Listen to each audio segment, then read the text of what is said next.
Welcome to CEC online lecture. Students, in today's session, we would discuss about the last stage of the selling process, that is closing the sale. Now, the entire selling process becomes useless if the sale does not take place. It is thus the most crucial stage in the personal selling process.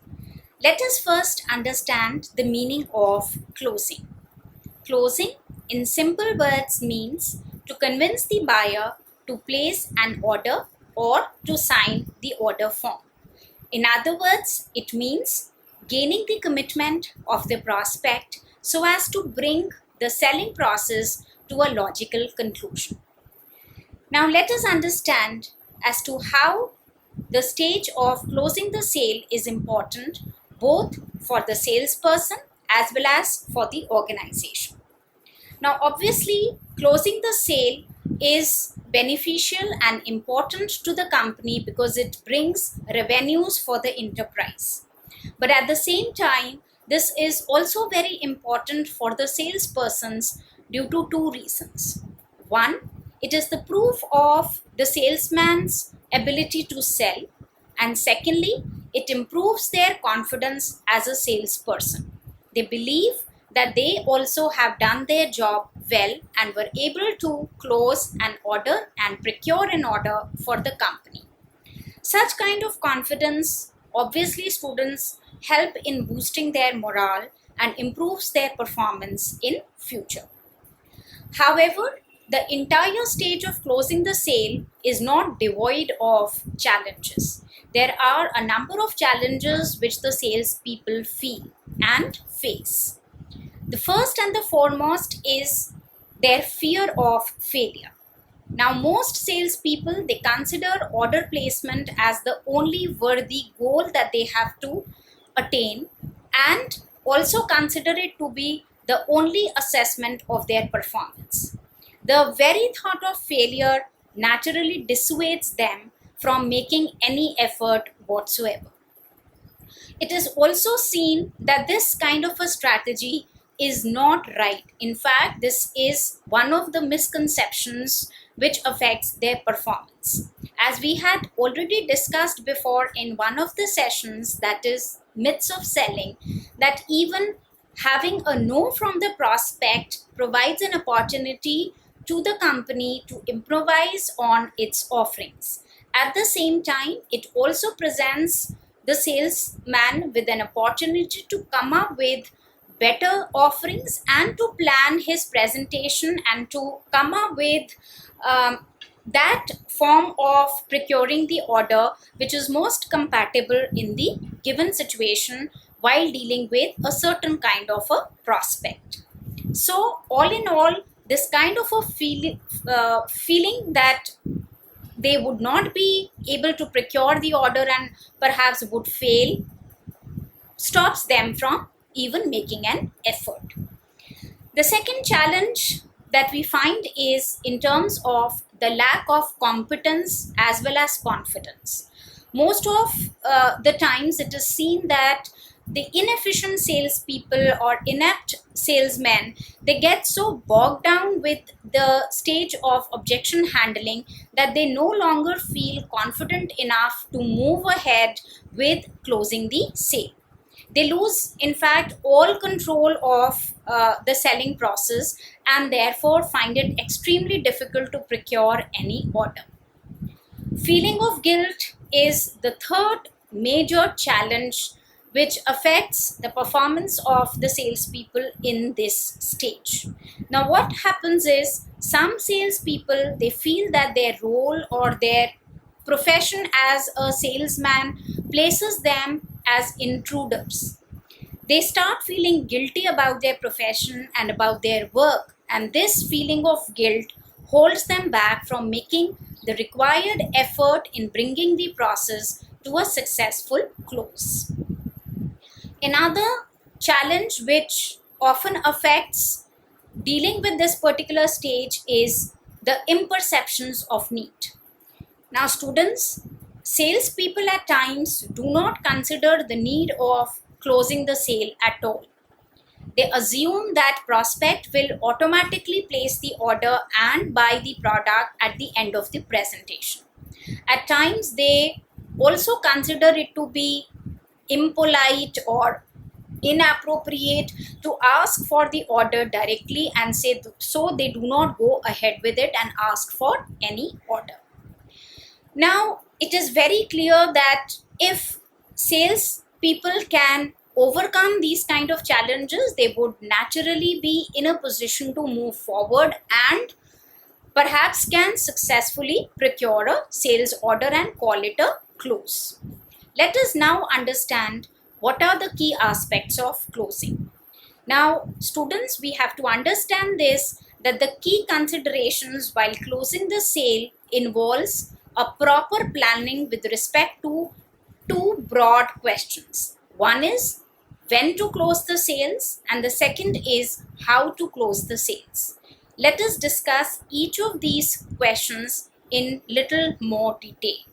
The first one is when to close. Now, an alert salesman should know when to call it a close. Closing too late or too early will only result in lost sales. Now, what happens is, if the close is attempted before the prospect is convinced, it will give an impression of being aggressive. Similarly, closing late may make the prospect impatient or bored. Therefore, it becomes important that salesperson pay attention to identify the buying signals which indicate that the prospect is ready to place an order or is ready to buy. Now, these signals that you are looking for, they can be both verbal as well as non-verbal. Now, verbal are in the form of direct interaction where you directly ask the prospect for an order. Indirect signals are generally in the form of the facial expressions and the physical actions, like moving the chair, revolving the chair, looking for a pen in order to place the order, and so on and so forth. However, the salesperson must not move too fast even if the prospect gives a positive signal, and should wait patiently before he closes it, the whole exercise of procuring an order, and should only use the direct method of asking whether or not the prospect is ready to place an order only when he is confident that he would secure an order through this process. The second main aspect which one has to deal with is how to close. Now, the tactics of selling followed during the presentation affects the ease of closing the sale. Generally, low pressure sales are closed more easily than high pressured ones. What happens in case of low pressure sales? Prospects are made to feel that they are reaching the buying decisions themselves, and primarily through a rational process of thought. So there is less need for an extra push to be provided by the salesman just before the sales are consummated. As against this, in high pressure sales, the main thrust is on the prospect's emotions. So the salespeople, they attempt to propel the prospects into buying decisions. Again, if the prospecting exercise is done well, it is going to put the salesperson in a proper frame of mind for the close. The salesperson should feel that a real service is being performed for the prospect, not that a bill of good is being sold. A salesperson may use any of the various strategies or various kinds of techniques of closing that are available. Now, when talking about the various strategies and techniques, let us discuss some of the techniques that can be used to close the sale successfully.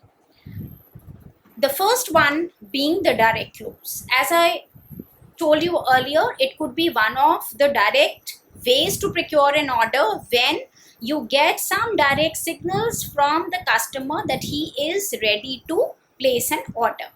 So, In a way, we can say that the direct close is the most common type in which the salesperson asks for an order directly. This is also a strategy or a technique which is used when the salesman is confident that the presentation has gone really well, and he could also sense the positive mindset of the prospect. The second technique which can be used is the assumptive close. Now, what is an assumptive close? It is very basic to every sale and should underlie all actions throughout the presentation as well as the time of closing. Now, the prospect is going to buy, or he is going to buy, there is no doubt about it.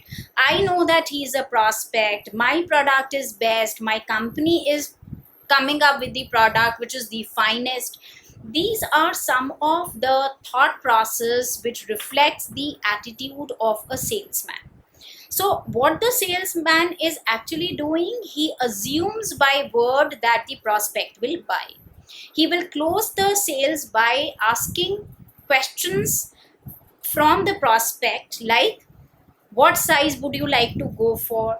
At what address would you like the order to be delivered to you? When can we deliver this, say today or tomorrow morning, and so on and so forth. So what he is doing in an assumptive clause, he is assuming that the organization is the finest one, and therefore automatically the prospect would be ready and would be willing enough to place the order. So he's moving one step ahead in the stage where he is trying to figure out the ways and the mode through which he would like to place the order. The third technique that can be used to bring sales to a close is the physical action close. Now again, what is happening here? The salesperson is actually going to perform certain physical actions to indicate that now the time has come for the prospect to place the order. Now again, what kind of physical actions he can show? Like clearing a space on the desk so that he can fill up the order form, or like getting his pen ready, or pulling up a chair closer to the desk and initiating that now let us do business and let us now finally put everything on paper in terms of placing the order for the product. Now what happens, these kind of physical actions, they communicate to the prospect that he believes that the preposition on the whole is acceptable to the prospect, and all that now remains is to complete the details and finally go ahead with the whole exercise of buying the product, which again turns out to be very positive and very healthy way of closing the sales. Another technique which some of the salesmen use is standing room only close. Now what does it mean, standing room only, which is also known as SRO close? Now frequently the hesitating buyer may be closed by what sales representatives call hanging out the SRO sign. Now SRO close is a good one to use, especially to overcome the procrastinating prospects who just want to find one or the other excuse to postpone the purchase, and they are not willing to go ahead with the process. Now the message to them is, if you wait, you may not be able to buy it. Now people want what others want, so ideally this technique should be used in complete truth. The SRO plan attempts to scare the prospect because of the loss that he is likely to suffer or may suffer if the action is not taken immediately. So you try to tell him what kind of benefits he would be losing on if he doesn't place the order immediately. Now industrial sales representatives generally make frequent use of this kind of a technique with complete honesty. Another technique, students, that can be used by the salespeople to procure an order is the cost and the benefit analysis. Now, as is clear from the name, you try to weigh the pros and cons, and you try to explicitly tell the prospect about the various costs associated with placing the order and the benefits of placing the order. So in this type of clause, what is happening? The salesman is listing out all the possible pros and cons of buying the product. That is, he outlines the reasons for and against making the purchase decision. This kind of decision and this kind of an approach, students, is also very helpful in finding out if the salesman has actually succeeded in overcoming the buyer's resistance or the buyer's objections in the preceding stage. Another technique which may not be very appreciated at the end of some salesmen is the trap clause. Now, as is clear again from the name, you try to create a trap, which is obviously not a healthy way of procuring the order. So sometimes this is also known as closing on an objection, and can be easily be done when the prospect voices one significant objection and the sales representative exactly know that it can be answered with the prospect's complete satisfaction. So generally, when you are dealing with the price objections and you have an answer which is going to satisfy the prospect, now there is nothing which is being left, and therefore you actually create a trap. So you solve the dominant objection of the prospect, and therefore there is nothing else for him to wait for, and finally he places an order. The other technique which is again used very frequently is the special offer. Now, what is the special offer clause, which is also something that is practiced widely so as to encourage the prospects to buy at that point of time, is where you announce a, say, probably a discount or a very attractive price deal which would be available to the buyer or to the prospect only for a very short limited time period. So now, one thing that a salesman need to take into consideration is that the same inducement should not be used twice on the same prospect. Otherwise, one, it is going to lose its novelty factor. The second is that the prospect will quickly see that he could have had the premium whether or not he had bought the product at that time or not. So you have to ensure that the deal, one, is very lucrative, and second, it is being offered at the time to the prospect, so that he actually considers the whole deal to be like more or less irresistible, and therefore would move ahead in closing the order because of the advantages that he sees in placing the order at that time, the advantage in terms of the special offer that you announce and promise to deliver him. Now, when this kind of an attempted close fails, the sales representative should normally try another. So if one of the technique is not working, obviously you can always move on to different techniques and try which particular closing tactics is working with what kind of a customer.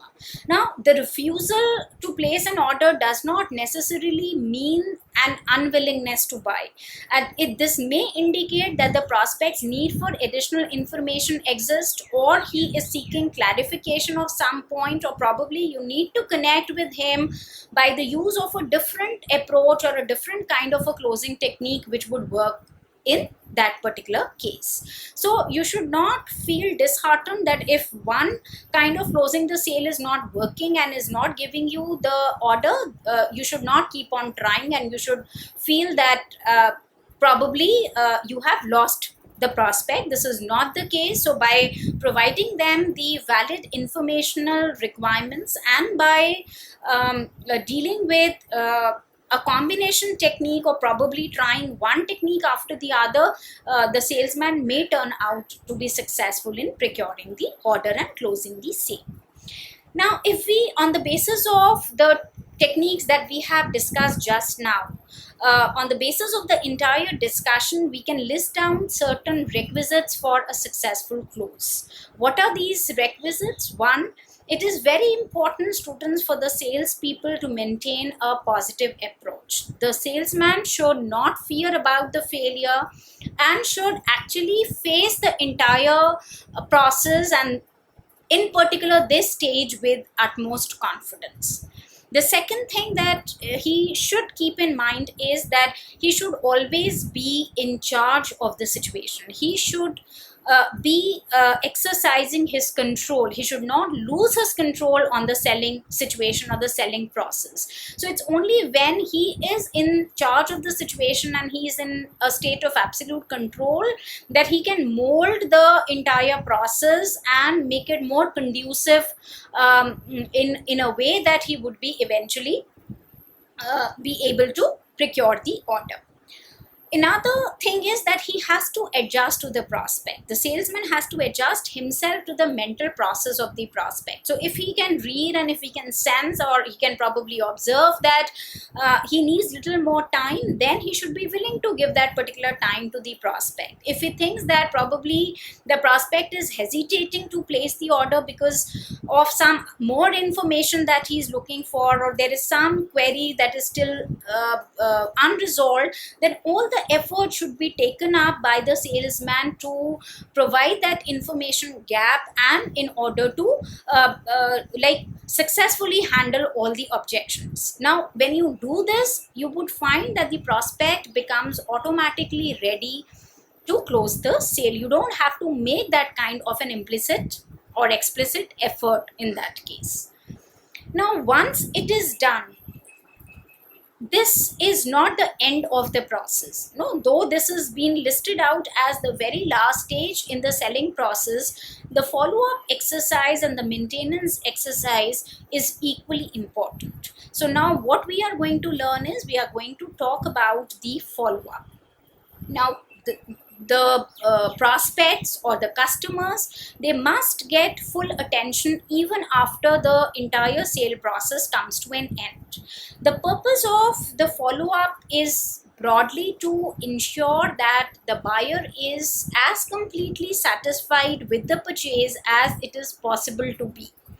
Now, this applies to all the buyers, whether they are expected to become the regular customers of the enterprise, whether they will never buy again and probably this was the only time that they have placed an order, whether they are expected to come back again, whether they are going to maintain a good relationship and a personal relationship with the salesperson in future time period. So irrespective of what kind of buyer you are dealing with, this is the first time buyer or a repeat buyer or a loyalist buyer, you have to ensure at all times that there is a continuous follow-up exercise. Now, why is it important? Why do you think it is important to continuously follow up? Now, students, this is something that we would take up in a little more detail in the subsequent session, but as the opening framework, we can talk about some major aspects which make the follow-up and maintenance exercise very important for the enterprise as well as for the salesman. Now, first, this is vitally important that the buyer is educated to extract utmost satisfaction from the purchase. This is what you want and this is what the salesperson also want. If you recall, we had talked about the win-win situation. So gone are the days where the salesman only used to procure an order for the good of the company. Nowadays, you are into more of a partnering role. You are more helping out a buyer in finding the right solution to his problem or to find out the right offering that is going to provide him satisfaction. So this becomes the the ultimate goal for the salesman to ensure that the buyer is getting maximum satisfaction at the end of the day from the deal that you have closed.